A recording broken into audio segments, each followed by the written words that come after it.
Hello everybody, this should just be a quick wrap-up video, but it is absolutely molting hot in here. I'm at my job right now, or just got done because we closed my pool early that I work at. I'm a lifeguard for, and yeah.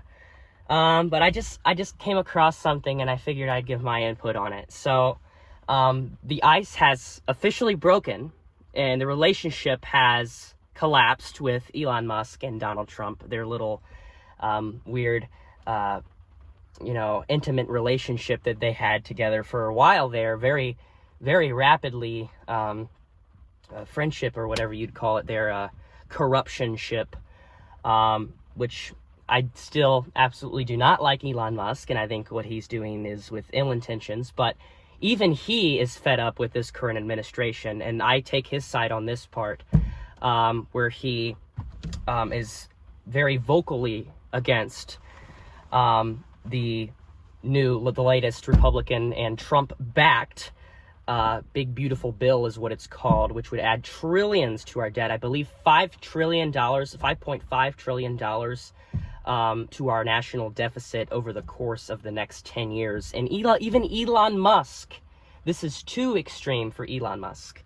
Okay, this is too odious for Elon Musk. It's too malicious for Elon Musk. And that's pretty hard to say. When something is too vicious for Elon Musk, it's not within his conscience to support. That's saying something. But I wanted to focus real quick on a latest bombshell report that came out just this morning, I believe, that actually stated that Elon Musk said to Republicans, or said to somewhere, or said to some news outlet, or some journalism network, that Republicans would have not have won the White House without him. And he's telling the truth. I believe also that Donald Trump would not be president right now if Elon Musk didn't singly hand him over $200 million as funding, as like dark money for interest of his own, to buy Donald Trump. So there you go with the establishment bullshit. That's how you know Donald Trump is not anti-establishment, because he's accepting all of this PAC money and dark money, the most for any presidential candidate of all time, by the way, the money that he received from Elon Musk. But it also deterred people from either voting for Kamala Harris or sitting on the sidelines, which is, I encourage people to get out and vote. But Elon Musk was partnering with Donald Trump to bribe voters, to bribe people, and to going maybe even against their conscience in a certain instance that they wouldn't have before, where they actually go out and vote for Donald Trump, and because they get money. I think he was handing out $1 million checks to random people to sign his organization, his PAC, to give contributions directly to Donald Trump in his disturbing campaign. But even Elon Musk knows that the 2024 election was not just and not flawless whatsoever. People talk about the 2020 election and the 2016 election. I'm not going to get into all that, but I will say that every confession from the other side, or every accusation from the other side, is a confession. So when Donald Trump says, oh, well, the 2020 election was stolen from me, what's that saying? That's saying, oh, I know something that you don't, so I'm going to project, which is the tactic that Donald Trump uses all the time, and it's a very smart tactic, I will say that.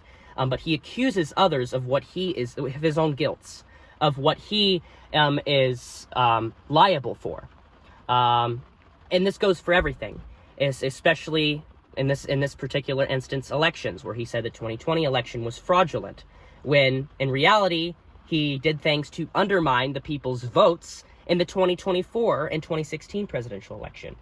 There has been statistical proof, that Donald Trump actually gave money, or actually asked for and Russian assets to give money and contribute to his campaign. People from foreign entities, our enemies, And it turns out that he was trying to dig up dirt on Joe Biden and his son during the 2020 campaign. And we already know that. That's a fact. That's why he got impeached during his first term, during his presidency, because he unlawfully and shadily, decided to work undercover covertly, and he was exposed, and then articles of impeachment were filed against him, that he was trying to influence the 2020 election, just like he did the 2016 election, because there's already proof that there was Russian and foreign influence in the 2016 presidential election. And there's also proof that substantiates that suggests that they did not want Hillary Clinton to be in the White House. Therefore, they were helping Donald Trump win in 2016. That's all there is to it. That doesn't necessarily mean it's rigged, but if any election were to be rigged, it would be rigged against Democrats. It would be rigged for Republicans for their advantage.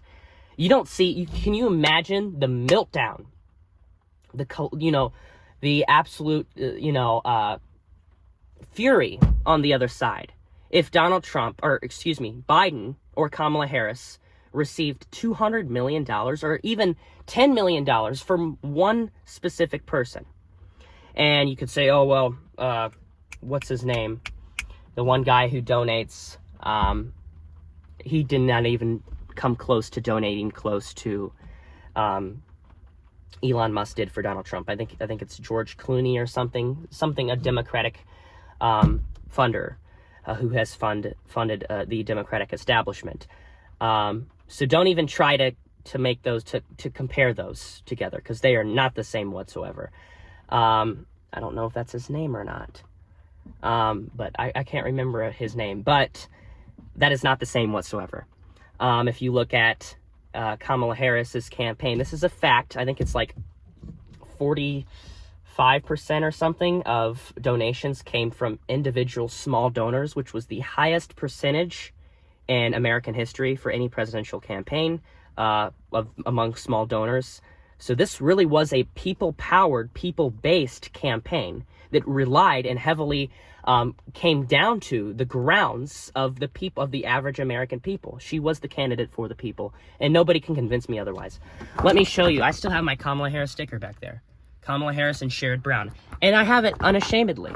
I'm not taking it down because you Trump supporters, I'm not doing it because you Trump supporters did this, but I'm saying you cannot criticize me if you're a Trump supporter, because you guys literally had your sign up for 4 years after you lost. Okay, so if I'm gonna do the same thing, but this election was bought by Elon Musk. So I wanted to make that. This is so really off-putting to me. It catches me off guard very much. It's very rare and unforeseen that Elon Musk would actually come out and rail against Donald Trump and his MAGA extremist allies against this bill, one. So it must be pretty damn detrimental and abysmal, absolutely awful if Elon Musk is coming out against it, because Charlie Kirk and some other GOP conservative commentators are also coming out against this big, beautiful bill and saying how it's reckless spending, how it will add trillions to our deficit, and how other things will not be able to offset the cost because they just do not add up. That's one thing that's very, very staggering about this. The other thing is Elon Musk actually coming out and saying that he would not have won, or Donald Trump would not have won, if it weren't for him, if it weren't for Elon Musk. And I wholly agree with him. I do. I can say that. And he also said, I want to make note of this, he also said Republicans would only have a 51-49 Senate majority if it wasn't for Elon Musk. That's really suspicious in my opinion. That really is. He's going to say, oh, I know for a fact that Republicans would only have 51 seats out of the 100, a slim, just narrow majority. They have a 53 now, but if it wasn't for Elon Musk, according to himself, Republicans would only have 51 seats to the Democrats' 49. That's very, very shady, if you ask me. That's very, very delusive. But yeah, I don't know what to say other than stop supporting Trump. Seriously, if you actually did a pint of research, you would know that he is not the candidate for you. His new bill is going to give millions or trillions of dollars in tax cuts for people who are less than the top 1%. Like, I believe 0.2% of the population. If you make over 500,000, I think it's actually less than 0.1% of the population make over $500,000 a year. That's where the tax cuts are going to, my friends. That's where they're going to. And studies have showed, my source, I'll give the source right now because a lot of people like to ask for my source. I back up my information with validated resources. So if you want the source, it's the Taxation on Economic, or Institute of Taxation on and Economic Policy. If you go there and look, you will see visually, it's very transparent, that you will, and authentic, you will see that the taxes, annual taxes on people, I think it's like 80%, the bottom 80%, yeah, it is 80%, will actually pay more in taxes.